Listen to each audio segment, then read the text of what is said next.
बचपन में सब सपने देखते हैं। कोई सुपरमैन बनना चाहता है, कोई क्रिकेटर, लेकिन एक छोटा सा लड़का था जो बनना चाहता था शाओलिन वॉरियर। न जादू न चमत्कार, सिर्फ डिसिप्लिन, दर्द और जुनून। ये कहानी है एक छोटे से लड़के की जिसने सिर्फ अपने सपने के लिए दुनिया से लड़ना सीख लिया। एक एक्शन और इमोशन से भरी कहानी जो आपका दिल छू लेगी। कहानी की शुरुआत होती है एक छोटे लड़के चेन युआन से, जिसकी उम्र महज 10 साल है। चेन एक आम लड़का नहीं बल्कि एक ऐसा बच्चा है जो आधुनिक शहर की चकाचौंध और डिजिटल दुनिया से परेशान है।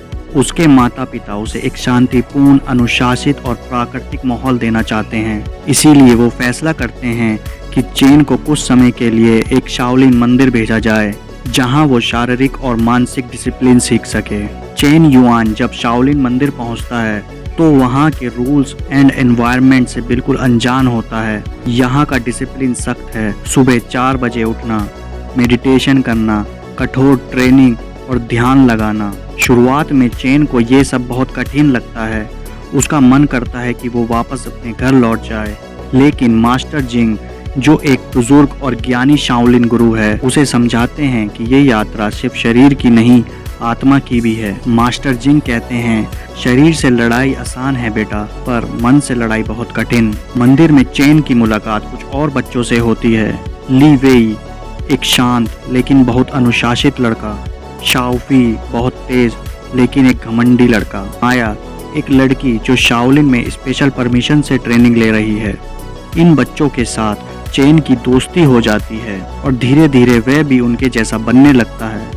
वो साथ में ट्रेनिंग करते हैं, साथ खाते हैं और साथ में ध्यान करते हैं। लेकिन यहाँ भी कंपटीशन है, सबसे अच्छा स्टूडेंट बनने की होड़। चेन को समझ आता है कि असली जीत दूसरों को हराने में नहीं बल्कि खुद को जीतने में है।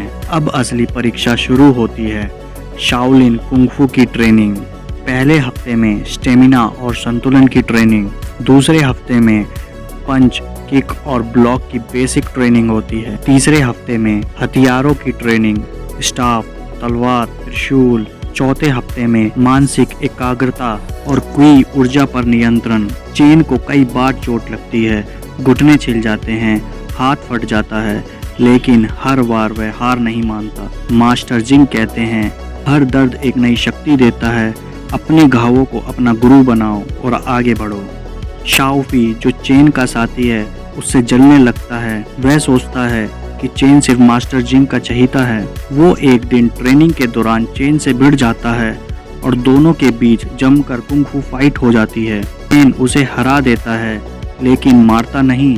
वो उसे उठाता है और कहता है, अगर मैं तुझे मार देता तो क्या मैं विजेता कहलाता? असली योद्धा वो है जो जीत कर भी हम्बल रहे। यह बात शाओफी के दिल को छू जाती है और वो भी बदलने लगता है। एक रात मंदिर पर कुछ डाकुओं का हमला होता है। वो मंदिर की प्राचीन तलवार और ग्रंथ को चुराना चाहते हैं। सारे बच्चे और मास्टर्स एकजुट होकर डाकुओं का सामना करते हैं। यहाँ चेन भी पहली बार असली लड़ाई करता है, बिना डरे, पूरे आत्मविश्वास के साथ। वह अपने गुरु की सिखाई हर तकनीक का इस्तेमाल करता है। शाओफी और बाकी दोस्त भी उसका साथ देते हैं।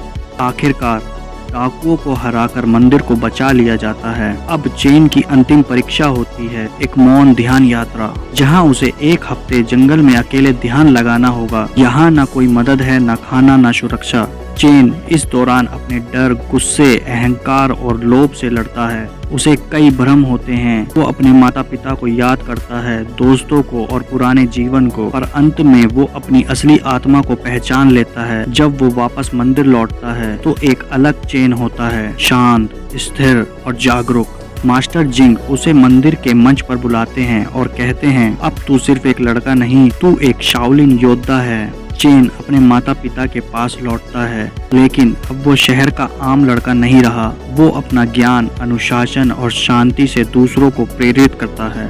चेन सिर्फ जीता नहीं, उसने दुनिया को दिखाया कि चाहे आप छोटे हो, कमजोर हो या अकेले हो, अगर इरादा सच्चा हो तो कोई भी सपना छोटा नहीं होता।